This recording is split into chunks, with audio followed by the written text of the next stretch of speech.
Eleanor May Collins bent forward in the tall summer grass, breath shaking, fingers digging into the dirt as if the earth itself might steady her.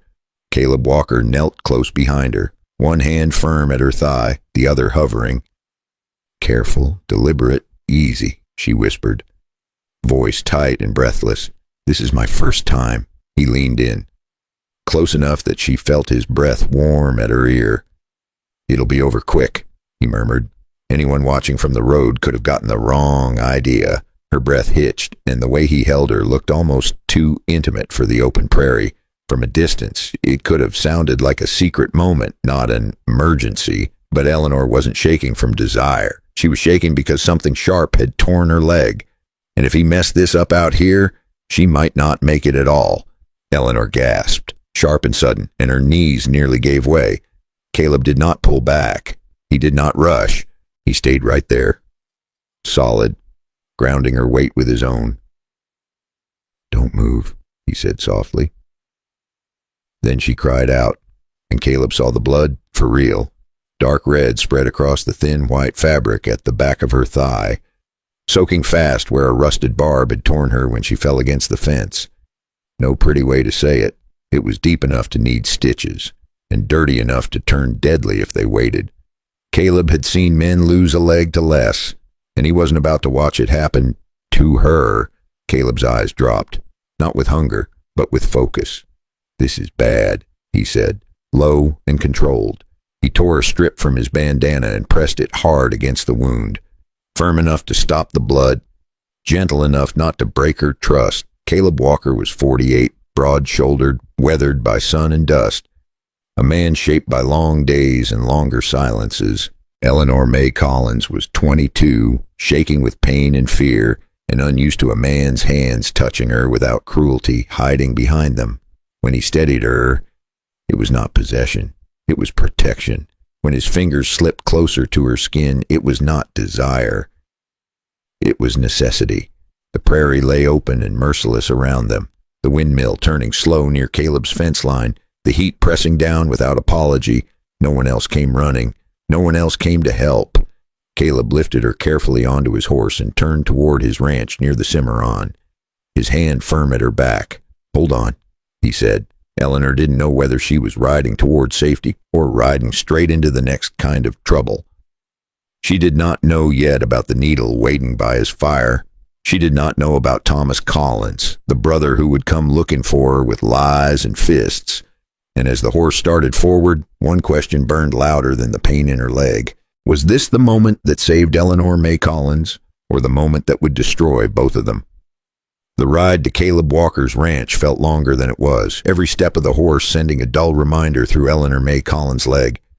She kept one hand tight on the saddle horn and the other pressed against the bandana Caleb had tied there, already dark with blood. Caleb rode slow, steady, one hand on the reins, the other ready in case she slipped. "You're doing fine, Pa," he said, like he'd said it 100 times before to frightened animals and tired people. She nodded, even though she wasn't sure she believed him yet. Her vision kept narrowing, and she fought the dark like it was an enemy on her heels. The ranch came into view just as the sun began to sink. A low wooden house, a windmill creaking, horses shifting in the corral. Caleb helped her down with care, keeping his hands where she could see them, letting her move at her own pace. Inside, the air smelled of soap, leather, and boiled coffee. He sat her on the edge of the bed and set to work without fuss. Water heated on the stove. He kept glancing at the door, because out here, trouble liked to show up when your hands were busy. A needle and thread laid out beside a bottle of whiskey, not for drinking, but for cleaning. No medicine out here besides heat, clean water, and luck. Caleb boiled everything twice, then poured whiskey over the needle like he didn't trust fate one bit. He scrubbed his hands with lye soap, then rinsed them clean.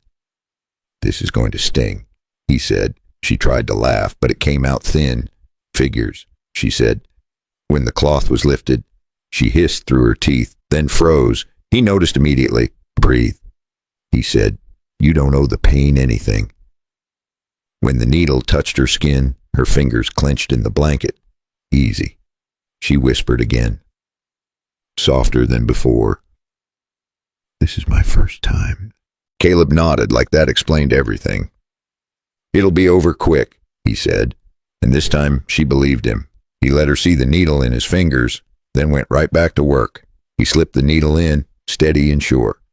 His focus locked on the work, not on her body. Between stitches, she gave him the short version: a brother with debts and a town that treated her like payment. Caleb didn't interrupt. He didn't offer promises he couldn't keep. He just listened and kept stitching. When it was done, he tied the final knot and leaned back. "All set," he said, but Caleb's eyes stayed on the bandage because the real fight might start after the stitching was done. She let out a breath she didn't know she'd been holding. He wrapped the bandage carefully and stood, giving her space. "You can stay," he added, like it was no big thing. "As long as you need." He didn't ask for her story first, and that's what made her believe him. Eleanor looked around the room, at the quiet walls, the single lamp, the door that locked from the inside. For the first time in a long while, she felt the edge of sleep pulling at her, but somewhere beyond the fence line, a man who thought he owned her was already starting to look. That night her skin went hot and cold. Caleb sat by the bed and watched her breathe like a man counting seconds. By morning, he would know if this was just fear or the start of an infection. And when he found this place, would Caleb Walker still be able to keep her safe? On the third morning after the stitches, Eleanor May Collins woke to the sound of wind turning the mill and a smell that made her stomach growl.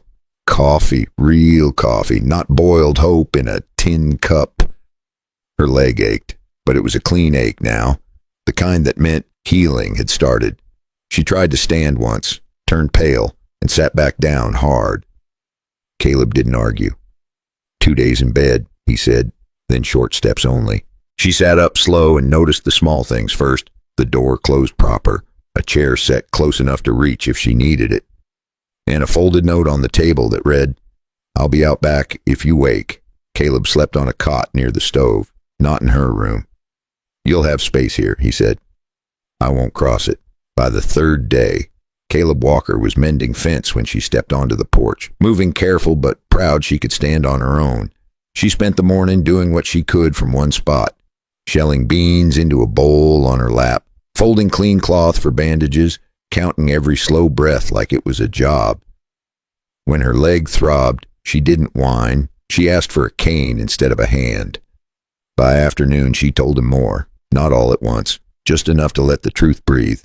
She spoke about Thomas Collins, her older brother, and how he changed after their parents died, how debts started showing up faster than paychecks, how men at the edge of Dodge City began calling her an answer instead of a person. Caleb listened, wiping his hands on a rag, eyes steady, jaw tight but quiet. "He won't stop." She said, "No," Caleb answered. "Men like that don't." Later that day, a rider passed the far fence line and slowed, just long enough to look. He wasn't lost. He was counting horses, windows, and the way back. If you're still with me, hit subscribe now. Because what happens next is the kind of trouble folks in Kansas still talk about. Tell me what time it is where you are and where you're listening from. And if you got a cup of tea or coffee nearby, take a sip and settle in. Caleb saw it too. He did not wave. He did not call out. He simply watched until the dust settled and the road went empty again. That night he checked the locks twice and set a lantern by the door, not to scare her, to tell her she mattered.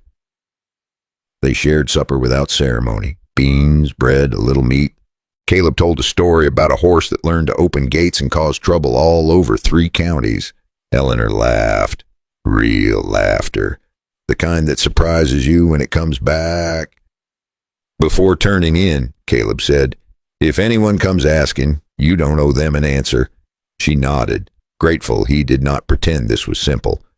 As she lay down, the ranch quiet around her, she realized safety was not just a place. It was a choice someone made for you when you could not make it for yourself. Because out beyond that fence line, Thomas Collins was coming. And Caleb could already feel the kind of trouble that doesn't knock politely. Still, The next sound they heard wasn't a coyote or the wind. It was a man coming up the walk like he owned the place. The knock came just after midday, firm and unhurried, like the man on the other side already knew the answer. Caleb Walker wiped his hands on a rag and stepped onto the porch, eyes scanning the yard before the door was fully open. 2 horses stood at the fence, one rider still mounted, the other already on the ground. Eleanor May Collins felt it before she saw him, the tight pull in her chest, the name rising like a bruise. The sound of his boots in the dirt told her the past had finally caught up. "Caleb Walker," Thomas Collins said, smiling like he had a right to be there. "I'm here for my sister." Eleanor moved to the doorway, slow but steady, her bandaged leg reminding her of every step. "I'm not going anywhere," she said.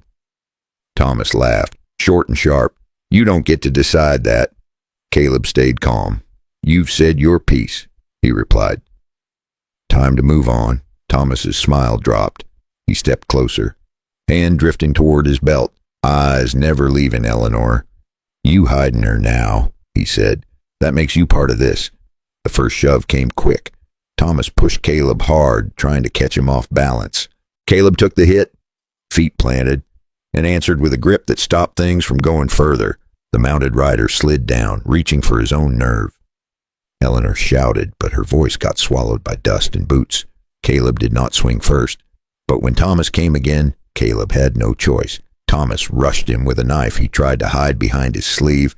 Caleb caught the wrist, took a cut across his own knuckles, and still kept the blade away from Eleanor. They slammed into the fence hard enough to rattle the boards. Caleb wrenched the knife free and kicked it into the dirt. The second man hovered like a coyote that hadn't decided yet. Then old Mr. Harlan from the next spread stepped up with a shotgun and said, "That's far enough. After that." The second man remembered an urgent reason to stay out of it. Neighbors gathered at the fence line, drawn by noise and dust. Someone shouted that Thomas struck first. Another said they saw the knife. That was enough to take him to town. Caleb tied Thomas's hands and hauled him to his feet. "You'll answer for this in town," Caleb said. Thomas spat dirt and smiled anyway.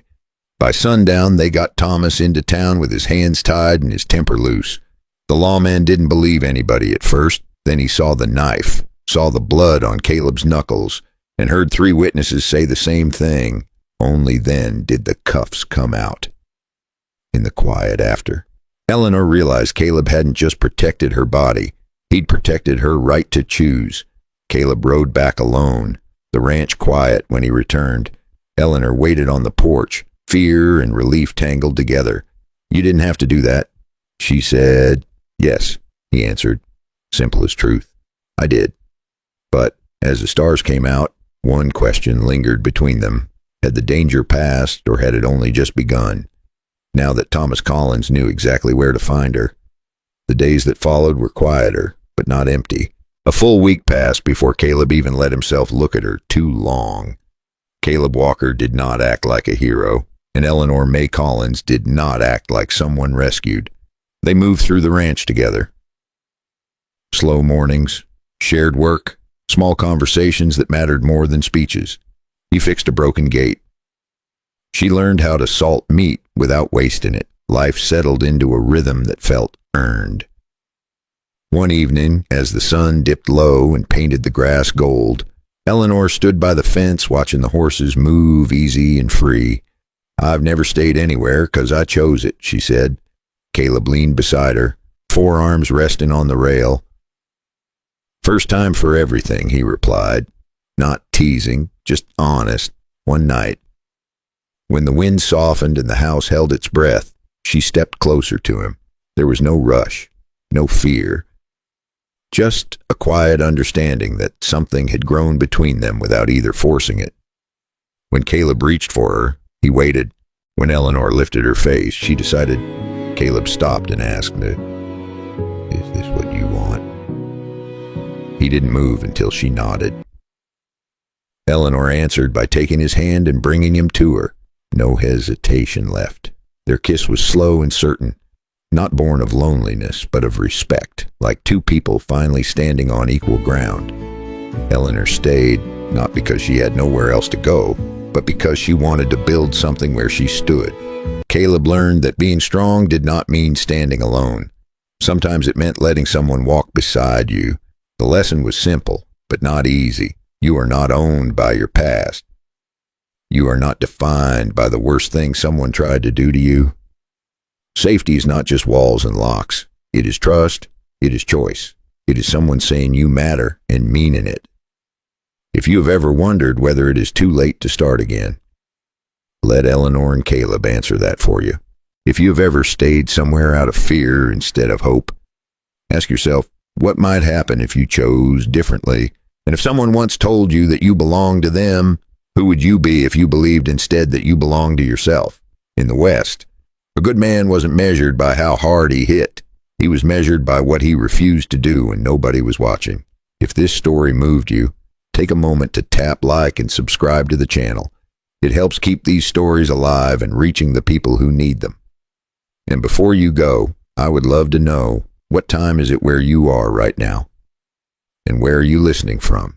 Because somewhere out there, someone is standing at the edge of a new beginning, just like Eleanor once did, wondering if one brave choice can change everything.